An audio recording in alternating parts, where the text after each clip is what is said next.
Nancy Pelosi spent decades consolidating power behind closed doors until Elon Musk ripped the curtain back in front of the whole nation. It began with a leak, not from a whistleblower or an anonymous deep state exile. This comes directly from Elon Musk. At 3:12 a.m. Eastern, without warning or explanation, Musk tweeted a strange sentence on his X account: "Operation Doge is live." There's no background or connections, just those 5 words. And then he disappeared off the platform. Within minutes, the internet erupted. Reddit threads were lighted up. Telegram channels predicted anything from extraterrestrial technologies to widespread arrests. But precisely 12 hours later, Musk resurfaced. This time, instead of online, they performed on stage in front of what seemed to be an abandoned Apollo mission control center. Except the displays didn't show missile trajectories. They displayed financial charts, line graphs, maps, and something else. Faces. Musk stood in the heart of it all, arms behind his back, surrounded by analysts and plainclothes operatives. His expression was unreadable. But as he spoke, the room fell silent. "I've been quiet long enough," he said. "This isn't about politics. This is about betrayal." The live feed barely lasted 8 minutes, but it was enough to start a firestorm. Musk disclosed the existence of a clandestine federal collaboration nicknamed Doge, which was entrusted with probing what he described as systemic taxpayer money laundering disguised as overseas charity and humanitarian efforts. He didn't immediately specify names, but his tone made it plain. This was not a hypothesis. It was an allegation. The background was authentic.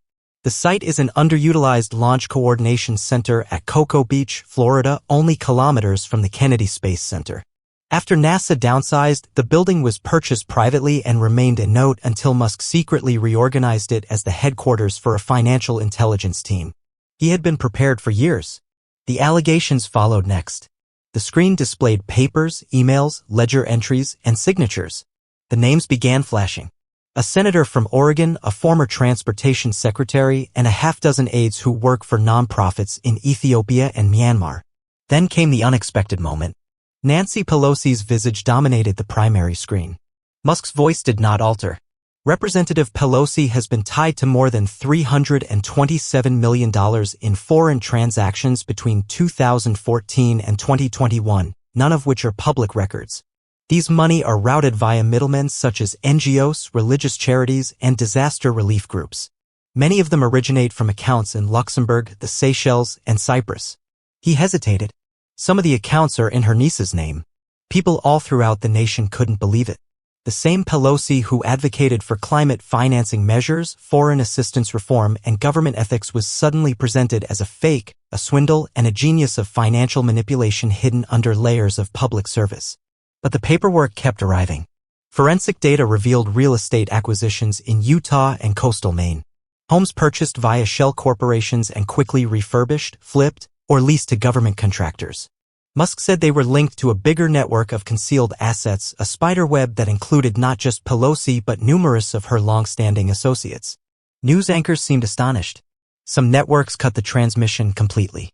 Others doubled down, hosting expert panels that sought to discredit the papers before they could be thoroughly examined. However, millions have already seen enough. Within an hour, Pelosi offshore was trending on social media. People started demanding openness. FOIA requests were initiated by grassroots organizations. Even Musk's detractors were perplexed since no one else, not even seasoned journalists, had provided anything as thorough or bold.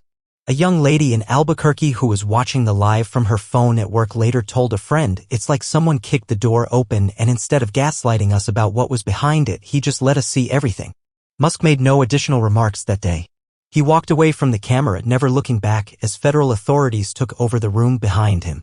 The live feed finished with no outro or Q&A, just stillness. However, the papers revealed that night altered everything.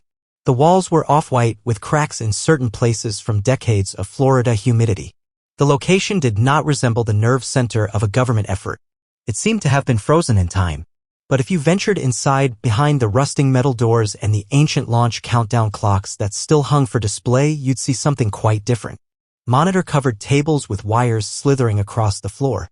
An whole room has been rewired with 21st-century technology sourced from corporate aerospace contracts and government surveillance capabilities. The air smelled strongly of coffee, perspiration, and burned circuit boards. This was the core of Operation Doge, and Elon Musk led it as a quiet conductor. Most of the squad saw him as the leader rather than Elon. Not out of ego, but for clarity. When someone screamed lead in, that signified Musk was entering the room. When someone said lead clear, it implied he was stepping back. He did not offer speeches. He didn't give a pep talk. He posed questions and wanted honest replies. A gigantic 60-foot wide curved LED wall stretched over the main space. It has hundreds of live streams that are updated in real time. Bank activity records, flagged NGO transactions, encrypted file scanning, and face recognition pings derived from surveillance data. Riley Sonnet, a former military intelligence officer in her mid-40s, stood at the front of the room. She'd quit government service after a controversy about which she never spoke and no one inquired. Musk hired her 3 years ago, and she now runs point on forensic data. Riley via Musk replied as Wardy turned his head, walk me through the Pelosi branch again. She touched a touchscreen to zoom in. Bloombridge Relief Fund promises to provide orphanage services in Malawi. On paper, it is supported by 2 San Francisco-based non-governmental organizations. But following the transfer route, she swiped once. Riley proceeded, and the screen filled up with 3 lines leading to a generic firm in Luxembourg called Fernico Asset Holdings, which was registered by someone named Emery Ellison, which also happens to be Pelosi's niece's married name. They altered it after 2017, most likely to avoid attracting notice. Same lady, same birthday. We've validated it with voter registrations and 2 previous credit card statements. She flipped to a side panel. 2 statements appeared, one from a Monterey restaurant and the other from a private aircraft booking in Stockholm. Musk peered at the screen. Jet Business paid from Fernico? Yes, in the same week that $4.3 million passed via their Cyprus office. He did not grin. He only mumbled, good, and headed toward the war room table. Unlike everything else in the center, that table was brand new, made of carbon fiber with a matte surface. Around it sat 3 people, a former DOJ investigator, a cybersecurity specialist who had infiltrated a Chinese telecom network, and Musk's legal consultant, Sasha Brand. Sasha leaned forward with arms crossed. This is going to backfire. They are not going to sit silently and let this happen. They'll personally attack you, said the DOJ official. They'll claim you're undermining democracy. They'll call you obsessive. Musk nodded. Let them. He touched the edge of the table twice. I'm not interested in spinning. I'm interested in the repercussions. These folks developed their professions by hiding behind the haze of humanitarian words. I want the fog to be gone. He looked up to the ceiling where a little drone hovered quietly, capturing everything. He was aware that all of this would eventually have to be published. Riley interrupted. There is more. She turned the screen again. Maxine Waters' niece co-signed 2 grants related to Pelosi's fund. A transfer from a Relief for Yemen initiative goes through 6 levels and ends up in a Beverly Hills property trust. Sasha ran her fingers through her hair. That's daring even for DC. No, Musk said. That is desperation. When they no longer fear exposure, they become sluggish. The room was silent, with just the odd beep from the monitors and the continuous drone of cooling fans. Riley muttered almost to herself. We aren't simply tugging one thread. We're shredding the whole quilt. Musk said nothing, but his fingers tapped 3 more times this time. Then he stood. Line up the warrants, he instructed. I want an organized strike. Phoenix, San Francisco, Washington, D.C., and Malibu. And I want them to happen simultaneously. Are you not going to notify Congress? Sasha asked. I just did, he responded. He went away along a dark hallway that leads to a secure meeting room. No guards followed. There were no aides trailing after. Only his silhouette faded away gently beneath the emergency illumination. But even Musk realized that documentation was insufficient. The action had to come next. The morning seemed normal until it wasn't. Office workers in Washington, D.C. were just entering federal buildings when the black SUV pulled up. No sirens. There's no theatrical entrance. Just quiet, fast-moving operatives stepping out on purpose. Federal marshals, DOJ liaisons, and a couple others who wore no badges at all. They moved with precise accuracy as if they'd practiced this 100 times before. A flash warrant was used to break into a peaceful residence in Phoenix's gated neighborhood. When neighbors glanced out their windows, they noticed 2 agents wheeling out cases full of scanning equipment. One pointed to the garage. 2 expensive automobiles with license plates registered to a sustainable energy nonprofit that hadn't submitted a grant application in 4 years. A federal override also released the locks of a modest-looking property on the cliffs above Malibu, complete with massive security gates. What about that property? purchased in 2019 by a dummy firm linked to a reportedly Sudanese climate program. Agents followed a set protocol throughout each site. Laptops, encrypted disks, financial ledgers, supplementary phones, and concealed safes. They understood just what they were searching for. They were not digging. They were confirming. At the Capitol in Washington, D.C., tensions boiled out when two agents entered into a lawmaker's office without knocking. Nancy Pelosi was already on edge. Her aides had informed her about Musk's action, but she had yet to examine the papers. She was midway through an interview with a CNN anchor when one of her staffers leaned in and said something that caused her to freeze. The live interview was shut off. Pelosi rose, removed her microphone, and marched out of the room. "Why wasn't I told?" she yelled as she passed her staff. "I want names. I'd want to know who approved this now." The agents were not disrespectful. They were firm. One displayed a sealed warrant that had previously been signed off by a court in Colorado, not D.C. There are too many conflicts of interest. The courts understood better. "We're here to gather papers related to cash transfers made via congressional grant programs between 2015 and 2022, one of them said. Her workplace was still. Aides stood paralyzed, wondering what to do or say. One of them took up the phone, but was immediately informed that any effort to erase or destroy digital recordings would result in obstruction charges. Pelosi narrowed her eyes. "This is an error, a coordinated slander. He is playing you." But the agents were not listening. They had a task to do. Across town, photographers swarmed the Capitol steps. Reporters were everywhere, some furious and others joyful. "Is it true that Nancy Pelosi is under FBI investigation?" Another person yelled, "Are there indictments coming today?" There are no answers. Riley sat in Musk's operations center and watched live feeds on a corner screen. Green lights became yellow when agents verified seizures. Phoenix was designated as complete. Malibu discovered 2 vaults constructed into the foundation of the home. In Washington, D.C., one laptop was so heavily encrypted that it needed an emergency transport to Quantico. Musk remained quiet at the table, arms folded. Sasha moved up alongside him, clutching her phone. "They've already begun spinning it," she said. MSNBC has now gone live with a panel that claims this is a tech authoritarian power grab. Musk did not even blink. "What did I say was going to happen?" "They'd come for your character," she said. "They're terrified," he said. "They should be." Meanwhile, back in the Capitol, Pelosi was pacing her private quarters. Her cell phone vibrated. It was a call from someone she hadn't talked with in years. She disregarded it. The phone rang again, this time with a text message from a longtime lobbyist. "They have the grants and the Yemen files. You need to turn this off." Her fingers curled around the phone. She mumbled, "This isn't just political. This is war." But even in combat, time is crucial. And for now, Musk had all the momentum. However, Pelosi refused to give up without a fight. Neither were her allies. The headlines changed in less than 6 hours. What started as doubts about whether Elon Musk had exposed congressional fraud swiftly evolved into something else completely. A tech millionaire attacks a Democratic icon. Elon Musk has federal power? The coverage was not consistent, but the approach was. Every news organization with even a sliver of power started to take a side.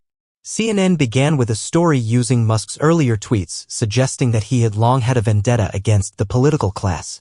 MSNBC questioned if his government connection with Operation Doge was ever legitimate. Within hours, a number of House members issued a united statement describing Musk as a danger to democratic values and institutional balance. But he did not answer. Not on X, not to the press, not even to the few pals who contact him behind the scenes.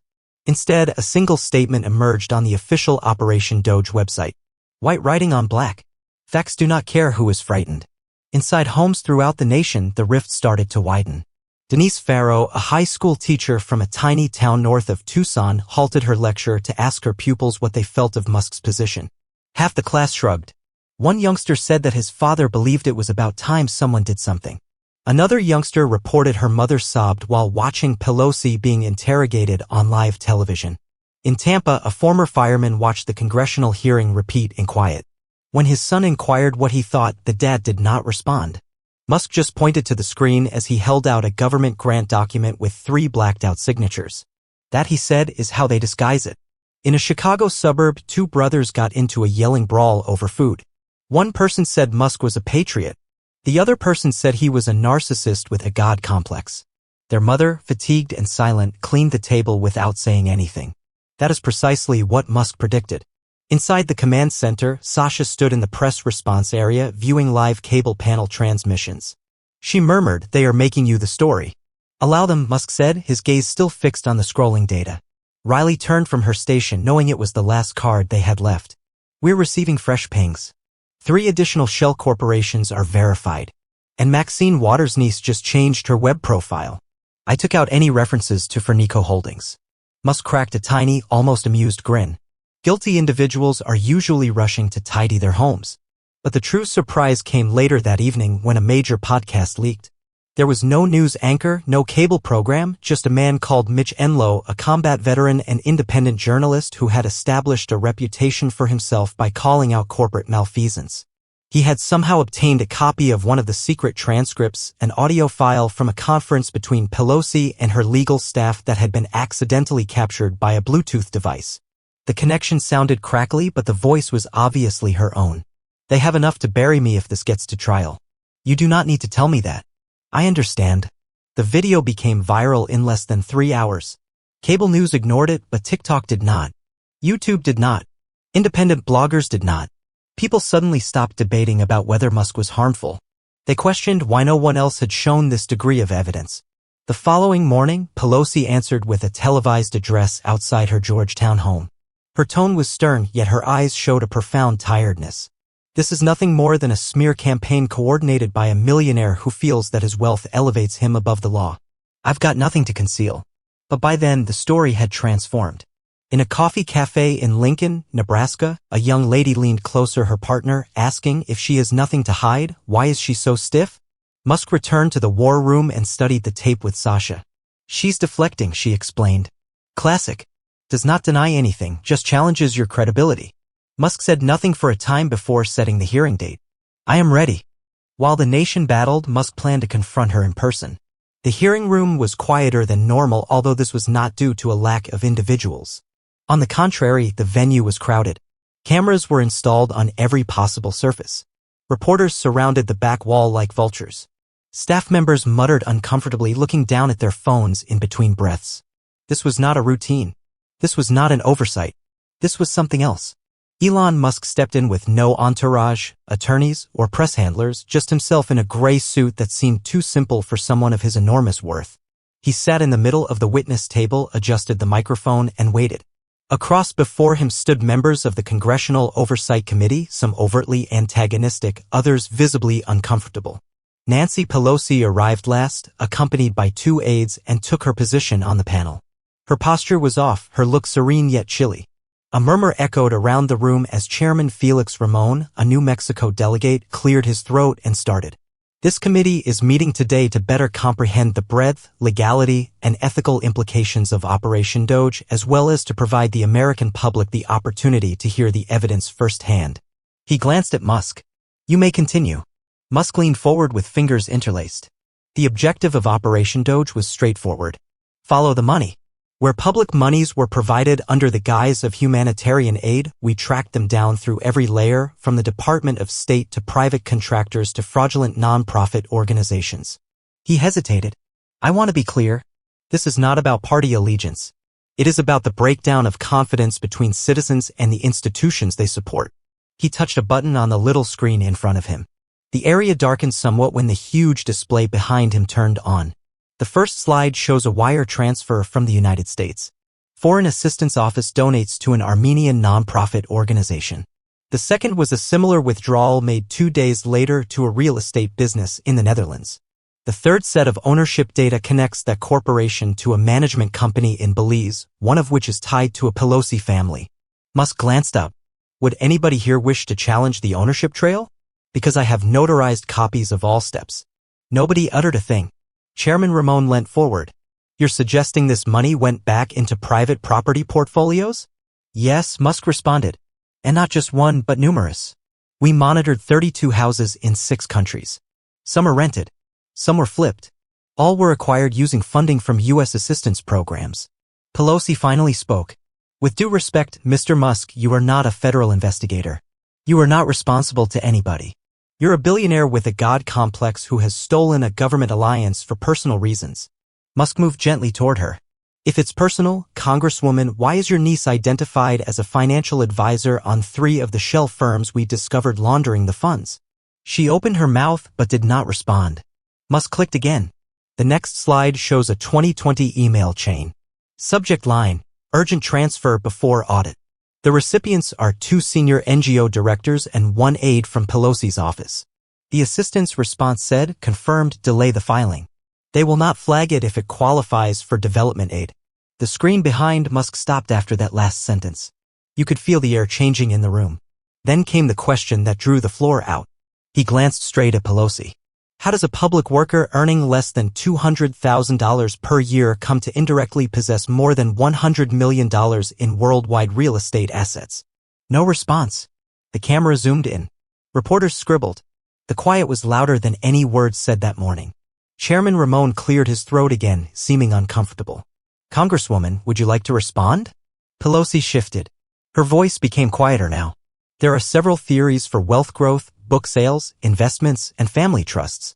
I've been in service for many decades. Musk did not flinch.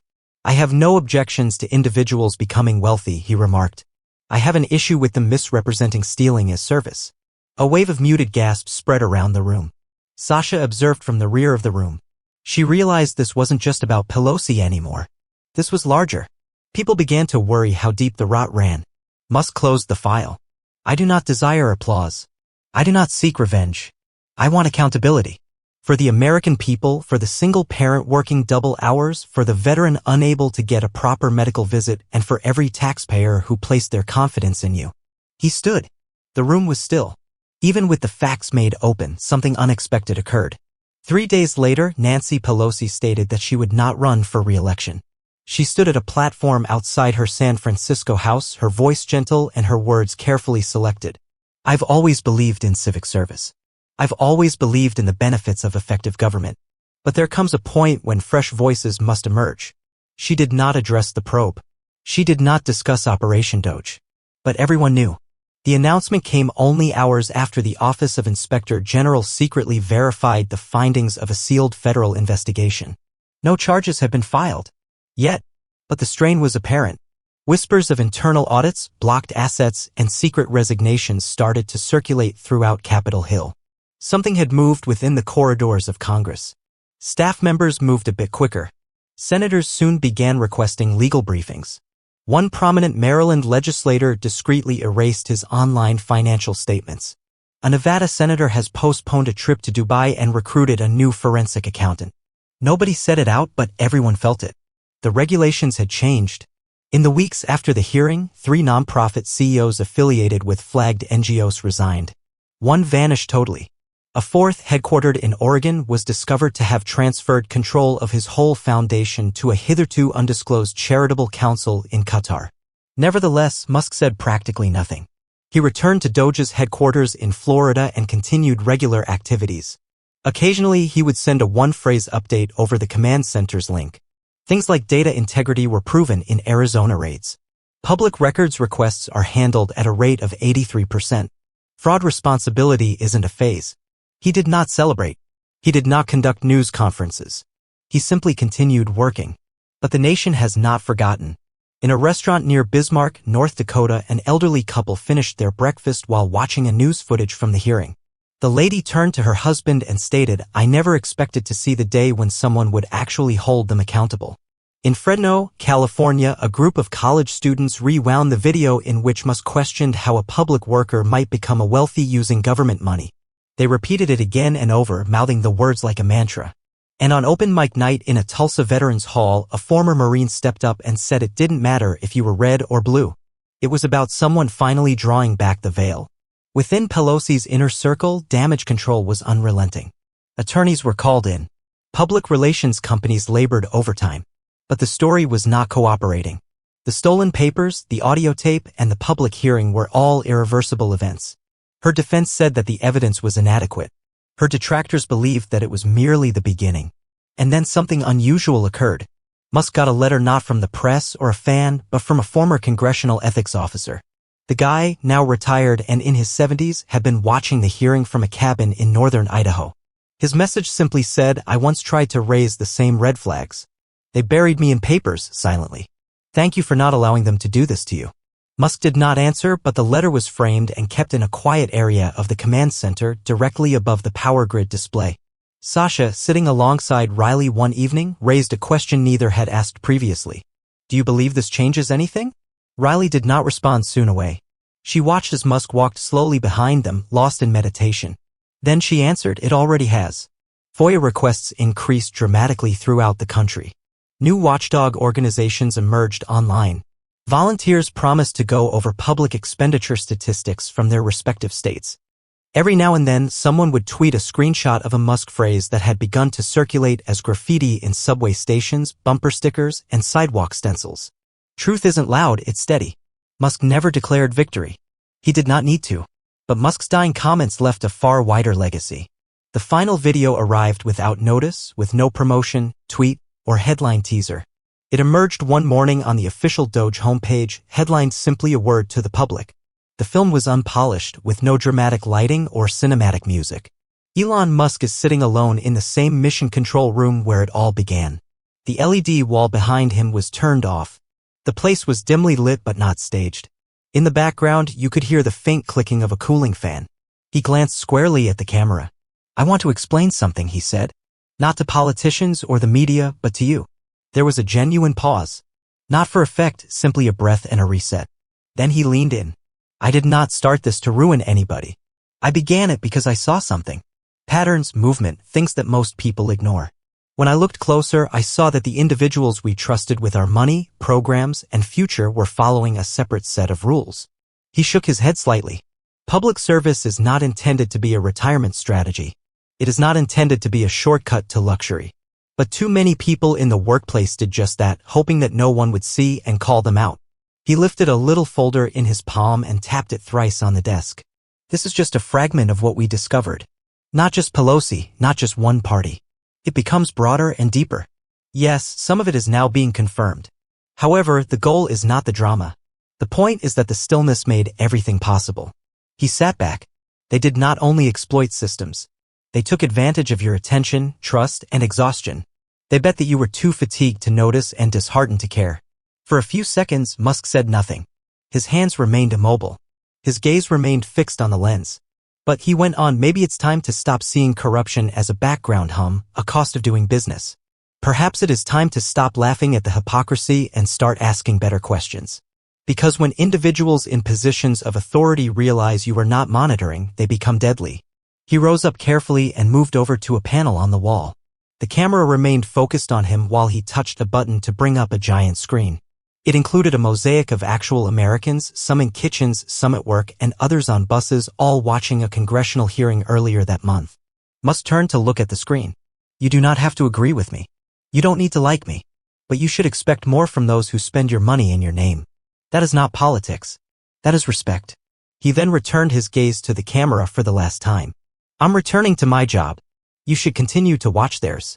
The video finished there, with no outro, no appeal to donate, and no branded tag. However, what happened next required no forethought. Within hours, forums and message boards were flooded with individuals asking their own concerns, posting screenshots of local expenditure reports, flagging suspicious nonprofit activities, and pointing out municipal contracts that did not make sense. A hashtag began spreading across numerous platforms. Hashtags are not above us. People were conversing in classes, at dinner tables, in laundromats, and in break rooms rather than screaming or lecturing. A bus driver in Salem, Oregon, pulled over during his lunch break to view the whole video on his phone. When it was over, he sat for a time before whispering to himself, he's right. I stopped paying attention. A single mother in Ohio stopped during her night work as a janitor to scribble down a question she planned to send her state representative the following morning. In a village outside Wichita, an Army veteran began printing copies of Musk's remark and sticking them to street poles. When quiet benefits a few, truth becomes a responsibility. Perhaps it won't last. Perhaps the system would fight back harder. But something had broken open. And this time, folks did not turn away. They had witnessed the decay. They'd felt betrayed. Most significantly, they had observed someone standing up for responsibility rather than power. This does not make Elon Musk a savior. It serves as a reminder to him. Subscribe if you feel accountability is still important.